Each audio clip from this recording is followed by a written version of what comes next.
आप देख रहे हैं SBN9 न्यूज़ और आपके साथ मैं हूं क्रांति सिंह। गुजरात का चुनाव बेहद नज़दीक है और इस चुनावी सरगर्मी के बीच में लगातार अपडेट्स आ रहे हैं और वो तमाम अपडेट और तमाम वीडियो जो गुजरात की ग्राउंड रिपोर्ट से निकल करके आ रही है वो हम आपको दिखा रहे हैं। इसी बीच में जनता के सामने एक सवाल रखा गया हमारे रिपोर्टर के द्वारा सिंधिया को लेकर के कि क्या लगता है कि भाजपा जिस तरीके से देख रही है कि पटेल की स्थिति जो है वो गुजरात में बिल्कुल ख़राब होती हुई नज़र आ रही है, क्या उस स्थिति को बेहतर बनाते हुए सिंधिया की एंट्री करवाई जा सकती है और क्या सिंधिया गुजरात में आते हैं तो गुजरात की जनता उन्हें कितना पसंद कर रही है।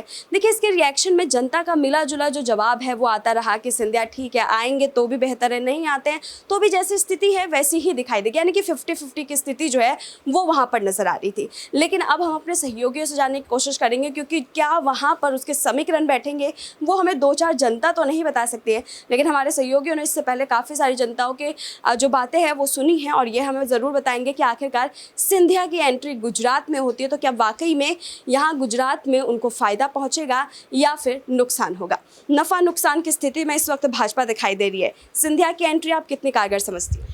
देखिए, सिंधिया एक नामी चेहरा है, एक युवा नेता के तौर पर वह काफ़ी ज़्यादा उभर कर सामने आए हैं। एक रॉयल फैमिली से वह ताल्लुक़ रखते हैं, लेकिन रॉयल फैमिली से ताल्लुक़ रखने के बावजूद सिंधिया अपनी लाइफ में कुछ और भी कर सकते थे, लेकिन उन्होंने क्या चुना? पॉलिटिक्स चुना था।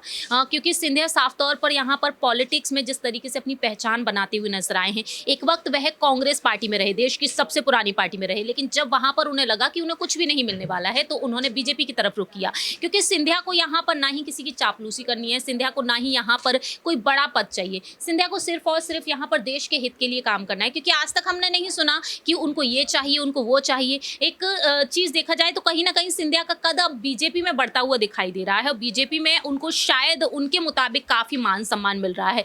और बीते कुछ दिनों से जो खबरें सामने आई हैं, जैसा कि आपने बात की कि हमारे सहयोगी जो गुजरात पहुंचे हैं, गुजरात की आवाम अब सिंधिया पर बात रख रही है क्योंकि बीजेपी की तरफ से स्टार प्रचारक के तौर पर सिंधिया उतारे गए हैं। जिस तरीके से हम कांग्रेस में सचिन पायलट को देख रहे हैं, एक वक्त सचिन पायलट और सिंधिया का काफी बेहतरीन बॉन्ड देखने को मिला, लेकिन कांग्रेस खेमे में, लेकिन आज दोनों अपोजिशन पार्टी में, लेकिन पर्सनली देखा जाए तो दोनों का बॉन्ड बहुत ही प्यारा है। अब बात यहाँ पर ज्योतिरादित्य सिंधिया के गुजरात में उतरने की है। अगर ज्योतिरादित्य सिंधिया को देश में किसी भी राज्य में भेजा जाता है तो मुझे लगता है कहीं ना कहीं वो कारगर ही साबित होगा, क्योंकि ज्योतिरादित्य सिंधिया के को लेकर आज वह MP से हैं, लेकिन यहाँ पर उनके लिए हमने कभी आलोचना होती हुई नहीं देखी है। पर्सनली अगर देखा जाए हमेशा ही हर एक राज्य से जनता ने यहाँ पर उनकी तारीफ ही की है। तो मुझे लगता है क्रांति की कहीं ना कहीं कारगर जरूर साबित हो सकता है अगर सिंधिया को गुजरात की तरफ रुख भी करा दिया जाए, चाहे हिमाचल प्रदेश की तरफ। एक छोटा सा जवाब कि यहाँ पर अगर सिंधिया को गुजरात में उतारा जाता है तो पटेल की जो भूमिका खराब हुई है उस स्थिति को बेहतर काम करने का काम जो है वो सिंधिया करेंगे।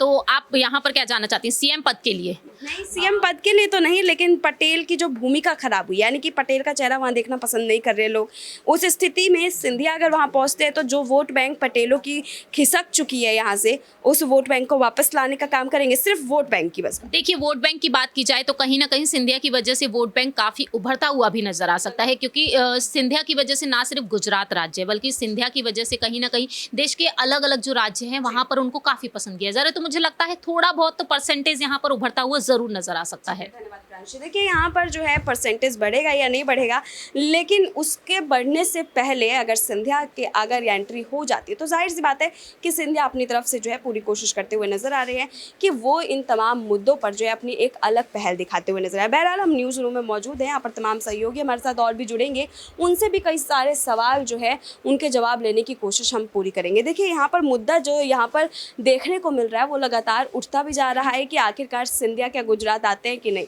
क्योंकि देखिए यहाँ पर अब उनकी सीधी टक्कर पायलट से भी हो सकती है और पायलट को लेकर के भी चर्चा है कि इस बार पायलट के साथ उनकी जो हुंकार है वो गजब देखने को मिलेगी। बहरहाल ऋतिक अब हमारे साथ जुड़ चुके हैं, ऋतिक से चर्चा कर लेते हैं। ऋतिक, सिंधिया की एंट्री गुजरात में, प्रांशी ने कहा कि अगर होती है गुजरात में एंट्री तो वाकई भाजपा के लिए बहुत फ़ायदेमंद साबित होगा, लेकिन पटेल ने जो चेहरा ख़राब किया है भाजपा का वहाँ पर, उसको भी साफ करने का काम सिंधिया कर पाएंगे? देखिए, सिंधिया का एक लगाव गुजरात से नहीं रहा है। सिंधिया का जो लगाव है वो मध्य प्रदेश से रहा है।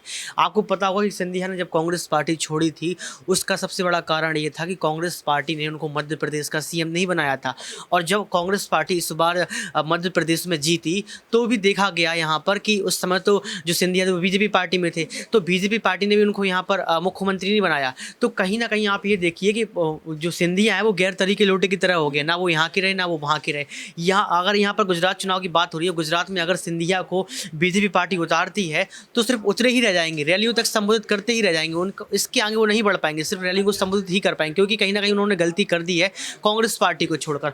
आपको ये समझना होगा कि सिंधिया का गुजरात से कोई लगाव नहीं है।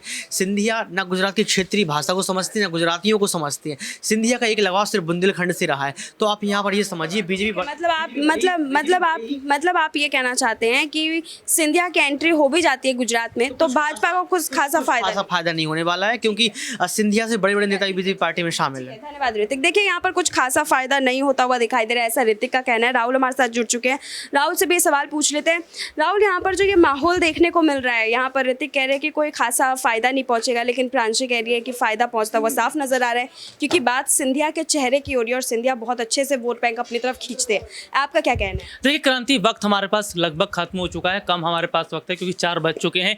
तो ऐसे में मैं ज़्यादा समय नहीं लेना चाहूँगा और मैं इतना ज़रूर कहना चाहूँगा कि देखिए अभी के मैं हालात को देख रहा हूँ, अभी की स्थितियों को देख रहा हूँ, तो वो बहुत बड़े हद तक ऐसा लग रहा है कि शायद गुजरात में परिवर्तन हो रहा है। हाँ, अगर ज्योतिरादित्य सिंधिया पर बड़ा दांव खेला जाता है, सिंधिया को अगर बड़ी जिम्मेदारी बीजेपी देती है स्टार प्रचारक के तौर पर, शायद माहौल बदल सकता है। और कहीं ना कहीं युवा चेहरे हैं और जिस तरह से हम देख रहे हैं कि सिंधिया की एंट्री जब गुजरात में होगी या आने वाले वक्त में प्रियंका गांधी भी गुजरात में उतरेंगे, तो शायद दोनों योद्धा अगर आपस में टकराएंगे तो परिवर्तन होगा। ठीक है, एक आखिरी सवाल नेहा की तरफ बढ़ लेते हैं। नेहा, एक आखिरी सवाल है कि सिंधिया की एंट्री को लेकर के हमारे तमाम सहयोगी अलग अलग सी जो है बातें सामने रख रहे हैं। आपका क्या कहना है इस मुद्दे पर? क्या लगता है सिंधिया अगर आते हैं तो क्या गुजरात में फिर से भाजपा अपने पोजीशन पर आ जाएगी वापस? देखिए, सिंधिया की बात यहाँ पर करें तो काफ़ी दिनों से चर्चा यहाँ सिंधिया में चर्चाओं में आ रहे हैं, क्योंकि देखिए ज्योतिरादित्य सिंधिया को लेकर ये कहा जा रहा है कि वो घर वापसी कर सकते हैं, यानी कि वो कांग्रेस में जा सकते हैं अगर बीजेपी उनको कोई उनका मनचाहा पद नहीं देती। लेकिन इस पर मैं सिर्फ इतना कहना चाहूँगी कि जो एक नेता एक बार बगावत कर सकता है तो वो बार बार बगावत कर सकता है। अगर बीजेपी में गए थे वो इस लालच में कि उनको कोई बड़ा पद दिया जाएगा और फिर दोबारा से बीजेपी से वही बड़ा पद दे करके उन्हें गुजरात बुला लिया जाए तो? देखिए, वही तो मैं कहना चाह रही हूँ कि इंसान ऐसे नेता पर भरोसा नहीं किया जा सकता है। इसी लालच में तो वो बीजेपी में गए थे। लेकिन अभी तो सारे ही नेता इतने ही लालची कि उन्हें गद्दी तो चाहिए ही चाहिए, गए चाहे कांग्रेस में आ जाए चाहे बीजेपी में आ जाए। राजनीति में ये आम बात है कि यहाँ पर हर नेता लालच में ही एक दूसरी पार्टी को बदलता है, लेकिन सिंधिया ने जो किया शायद वो इतना सही नहीं था। ठीक उसी तरह देखा गया था यहाँ पर एकनाथ शिंदे ने भी महाराष्ट्र में यही किया था, लालच में कुर्सी बदलनी चाहिए थी।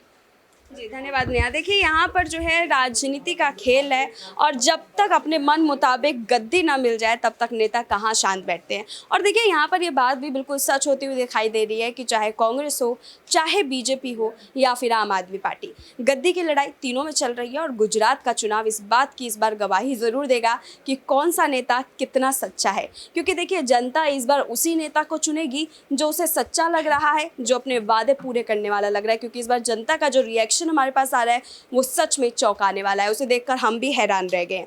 बहरहाल आप कमेंट सेशन में ज़रूर बताइएगा कि सिंधिया की एंट्री से गुजरात के चुनाव पर कितना बड़ा प्रभाव पड़ेगा। फिलहाल मुझे दीजिए इजाज़त, नमस्कार।